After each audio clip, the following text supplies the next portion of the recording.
एक क्वेश्चन है, JEE advance में पूछा हुआ है 2015 में। The figure below depicts two situation in which two infinitely long statics line charge of constant positive line charge density lambda are kept parallel to each other in their resulting electric field. Point charge q and minus q are kept in equilibrium between them. The point charges are confined to move in the x direction only. If they are given a small displacement about their position, then the correct statement या statements is are. उसके बाद यहाँ पर दिया हुआ है options.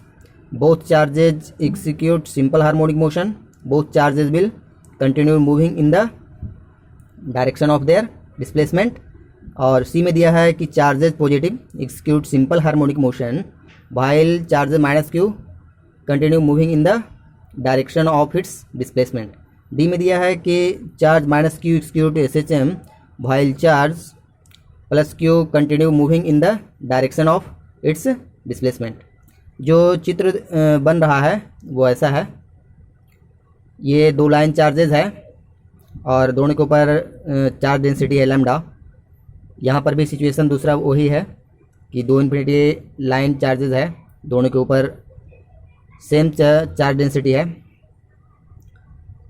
और यहाँ पर मिडिल पॉइंट पर बीच में प्लस क्यू रखा गया है और यहाँ पर माइनस क्यू रखा गया है। तो सबसे पहले हम लोग जो ऑप्शन है, ऑप्शन के अकॉर्डिंग हम लोग यहाँ पर देखें कि एस एच एम परफॉर्म कर रहा है कि नहीं कर रहा है। डिस्प्लेसमेंट करा करके देखेंगे एक्स डायरेक्शन में कि होता क्या है। सबसे पहले सिचुएशन 2 में देखते हैं कि इसमें क्या हो रहा है। इस पर पॉजिटिव चार्ज है और इस पर भी पॉजिटिव चार्ज है, बीच में निगेटिव चार्ज है, तो ये इक्विलिब्रियम में है। नहीं ये निगेटिव एक्स के डायरेक्शन में जाएगा और नहीं ये पॉजिटिव एक्स के डायरेक्शन में जाएगा। जैसा कि क्वेश्चन में कह रहा है कि एक्स को की तरफ हम लोग को कर रहा है हल्का सा मूवमेंट करवाने के लिए, तो सबसे पहले सिचुएशन में वो क्या है, इक्विलिब्रियम पोजीशन में है। फिर जैसा ही इसको एक्स एक्सिस के अलोंग थोड़ा सा डिस्प्लेसमेंट करवाएंगे, यहाँ पर जो भी सिचुएशन है उसमें फोर्स हम लोग देखेंगे तो क्या होगा। फोर्स इस लाइन चार्ज की वजह से और इस लाइन चार्ज की वजह से ये फोर्स यहाँ पर इक्वल लग रहा है, इसीलिए इक्वल मैग्नीट्यूड का फोर्स लग रहा है और डायरेक्शन भी क्या है, अपोजिट है, इसलिए ये इक्विलिब्रियम में है। लेकिन जैसा ही इसको पॉजिटिव एक्स एक्सिस के अलोंग हल्का सा डिस्प्लेस करेंगे इस डायरेक्शन में, तो ये क्या होगा, इस लाइन चार्ज की वजह से इसका फोर्स हल्का सा कमज़ोर हो जाएगा थोड़ा सा, और इस लाइन चार्ज की वजह से इसमें स्ट्रॉन्ग फोर्स लग जाएगा और ये अपनी ओर अट्रैक्ट करेगा। तो जो माइनस क्यू चार्ज है वो एक्स डायरेक्शन के जो डिस्प्लेसमेंट हम लोग एक्स करवाएंगे उसके अलोंग उसी डायरेक्शन में ये मूव करना स्टार्ट कर देगा। किस डायरेक्शन में, इस डायरेक्शन में, एक्स के डायरेक्शन में। जो सिचुएशन 2 है यहाँ पर देखते हैं कि क्या होता है।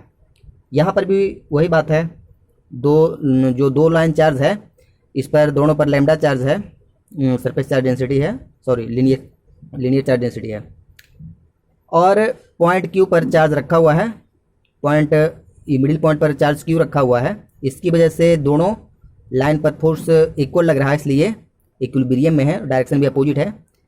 यहाँ पर है जो कि जब हम लोग एक्स के अलोंग छोटा सा डिस्प्लेसमेंट करवाएंगे तो क्या होगा।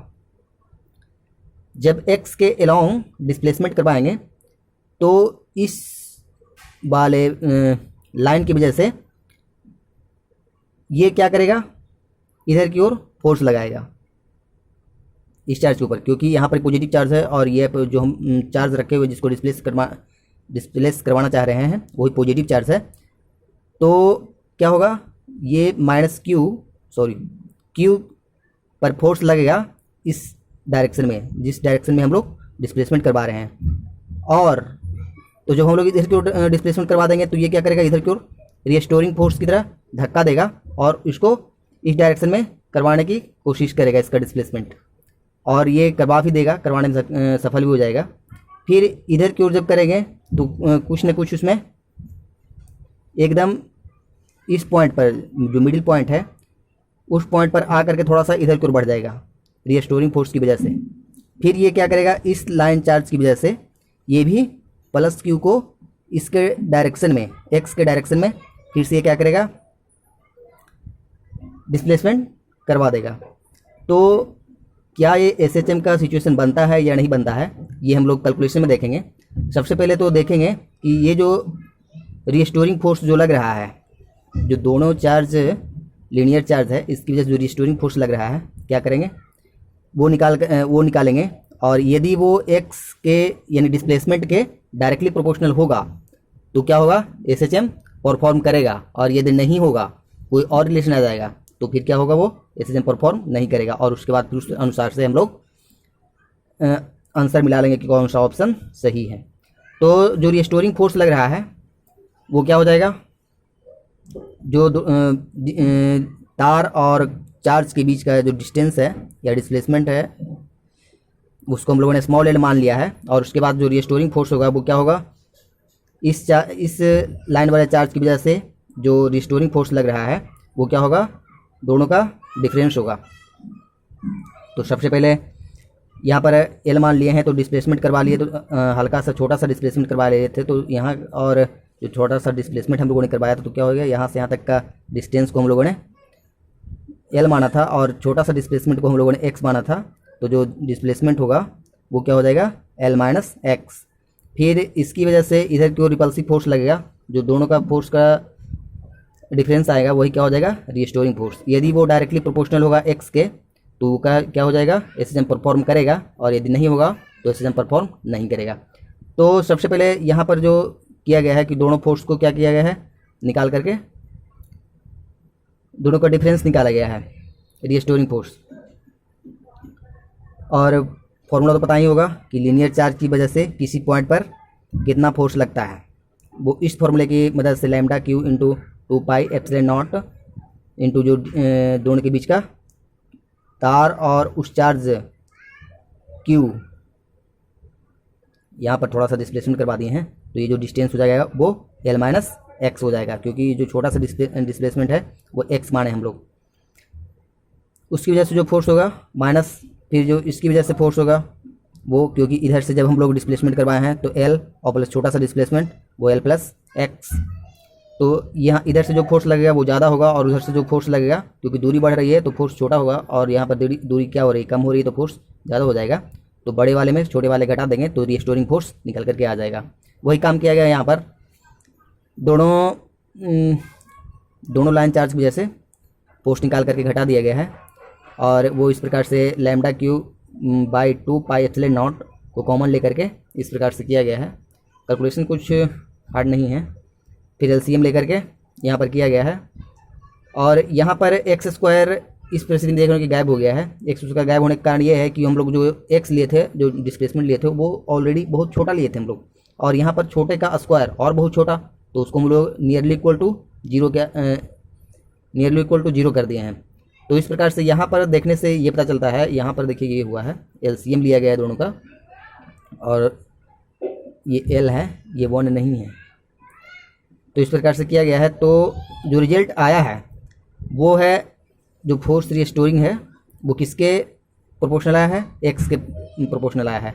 तो एक्स के प्रोपोर्शनल आया है डिस्प्लेसमेंट के प्रोपोर्शनल, तो इसका मतलब वो एसएचएम परफॉर्म करता है। ये 11th क्लास में यदि पढ़े होंगे तो ये अच्छी तरह से याद होगा कि यदि कोई भी पार्टिकल एक्स के अलोंग एसएचएम परफॉर्म करता है, रीस्टोरिंग फोर्स लगता है, और वो रीस्टोरिंग फोर्स यदि एक्स के अलोंग है, डिस्प्लेसमेंट के डायरेक्टली प्रोपोर्शनल है, तो वो क्या करेगा, एसएचएम परफॉर्म करेगा। और यहाँ पर जो कैपिटल प्लस स्मॉल क्यू जो है चार्ज, वो क्या कर रहा है, उसका जो डिस्प्लेसमेंट है वो एक्स के, उसका जो फोर्स है रीस्टोरिंग वो एक्स के डायरेक्टली प्रोपोर्शनल है। इसका मतलब जो प्लस क्यू चार्ज है वो क्या है, एसएचएम परफॉर्म कर रहा है। तो यहाँ पर हम लोगों ने देख लिया कि इस सिचुएशन में क्या हो रहा था, हल्का सा छोटा सा डिस्प्लेसमेंट करवा रहे थे, तो ये एक्स के अलोंग, जिधर हम लोग डिस्प्लेसमेंट करवाए थे उधर के अलोंग मूव करना स्टार्ट कर दिया था, और इस परिस्थिति में एसएचएम परफॉर्म कर रहा था, किसकी वजह से, रीस्टोरिंग फोर्स की वजह से। तो इस प्रकार से ऑप्शन कौन सा सही हो गया, option C, charge charge plus Q execute simple harmonic motion while charge minus Q continue moving in the direction of its displacement. मतलब जो क्यू चार्ज था प्लस क्यू वो एसएचएम परफॉर्म करने लगा, और जो माइनस क्यू था वो क्या होने लगा, continue move in the direction of its displacement. जो हम लोगों ने छोटा सा डिस्प्लेसमेंट करवाया था उसके अलॉन्ग मूव करना स्टार्ट कर दिया था। फिर अब हम लोग नेक्स्ट क्वेश्चन देखते हैं। नेक्स्ट क्वेश्चन है, consider a uniform spherical charge distribution of radius capital R1 centred at the origin O. In this distribution ये spherical cavity of radius capital R2 centered at P with distance OP is equal to A is equal to R1 minus R2 figure में दिया हुआ है, is made if the electric field inside the cavity at position R is electric field E, then the correct statements is R। मतलब इसमें एक से ज़्यादा statement सही हो सकते हैं। और यहाँ पर जो ऑप्शन दिए हैं वो इस प्रकार से, सीधा सिचुएशन हम लोग समझते हैं। जो इलेक्ट्रिक फील्ड है इज यूनिफॉर्म, इलेक्ट्रिक फील्ड तो यूनिफॉर्म होगा, इसमें कोई शक नहीं है। Its magnitude is independent of capital R2 but its direction depends on vector R। फिर है बी में दिया है कि electric field is uniform, its magnitude depends on R2 and its direction depends on vector R। यहाँ पर electric field is uniform, its magnitude is independent of A but its direction depends on vector A। यहाँ पर है electric field is uniform and both its magnitude and direction depends on A। और situation कुछ इस प्रकार से दिया है, उसके बाद ऑप्शन हम लोग मिला लेंगे। सिचुएशन पहले देख लेते हैं। एक बड़ा सा स्फीयर है और इस पर वॉल्यूम चार्ज डेंसिटी है, वॉल्यूम में इसका चार्ज डिस्ट्रीब्यूटेड है, और इसमें एक कैविटी है। जो बड़ा वाला स्फीयर है उसका रेडियस कैपिटल R1 और छोटे वाला जो उसके अंदर कैविटी है उसका रेडियस R2। क्वेश्चन में दिया हुआ है कि पॉइंट O से पॉइंट P तक का जो है वो वेक्टर A है, और A से लेकर के O तक है वो वेक्टर R है, पोजीशन वेक्टर को दर्शा रहा है। जिस पॉइंट पर इलेक्ट्रिक फील्ड कह रहा है ज्ञात करने के लिए वो पॉइंट A है, और दोनों की वजह से कैविटी और इस बड़े वाले स्फीयर की वजह से यहाँ पर इलेक्ट्रिक फील्ड क्या होगा। तो सबसे पहले हम लोग इलेक्ट्रिक फील्ड दोनों की वजह से निकाल लेते हैं और उसका सिचुएशन भी देख लेते हैं।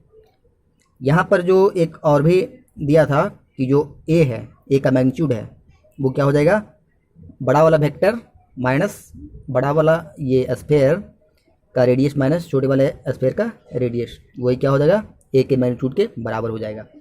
यहाँ पर पॉइंट A पर इलेक्ट्रिक फील्ड निकाल लेते हैं। तो इलेक्ट्रिक फील्ड सबसे पहले स्फीयर, बड़े वाले स्फीयर की वजह से स्फीयर 1 जिसको कह रहे हैं, और उसके बाद फिर जो छोटा वाला कैविटी है उसकी वजह से इलेक्ट्रिक फील्ड। तो उसकी वजह से वॉल्यूम चार्ज डेंसिटी की वजह से इलेक्ट्रिक फील्ड का फॉर्मूला क्या होता है, उस फॉर्मूले का इस्तेमाल करके हम लोगों ने यहाँ पर इलेक्ट्रिक फील्ड निकाला है। उसके बाद फिर उसी फॉर्मूला का इस्तेमाल करके हम लोगों ने फिर जो कैविटी के अंदर इस पॉइंट पर इलेक्ट्रिक फील्ड है पॉइंट A पर, उसकी वजह से हम लोगों ने इलेक्ट्रिक फील्ड निकाला है। फिर दोनों को क्या किया है, ऐड किया है।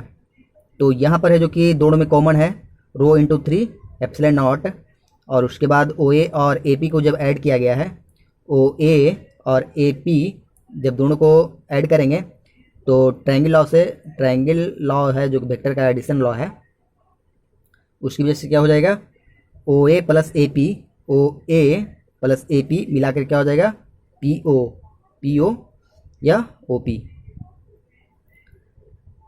तो यहाँ पर दोनों कॉमन था और OP की जगह पर क्वेश्चन में ही वेक्टर A दिए हुए था, तो OP पर हम लोगों ने A लिख दिया। यहाँ पर जो कि क्वेश्चन में ये जो कह रहा है कि किसके ऊपर डिपेंड करता है, तो वेक्टर A यहाँ पर दिया हुआ है, इसका मतलब मैग्नीट्यूड और डायरेक्शन दोनों वेक्टर A के ऊपर डिपेंड कर रहा है। ये रिजल्ट से ही पता चल गया है। जो इलेक्ट्रिक फील्ड है वो क्या है, यूनिफॉर्म है, और both its magnitude and direction depends on vector A। तो इस प्रकार से ऑप्शन कौन सा हो गया, ऑप्शन डी सही हो गया। इसमें से एक ही ऑप्शन सही है। ठीक है, नेक्स्ट क्वेश्चन देखते हैं।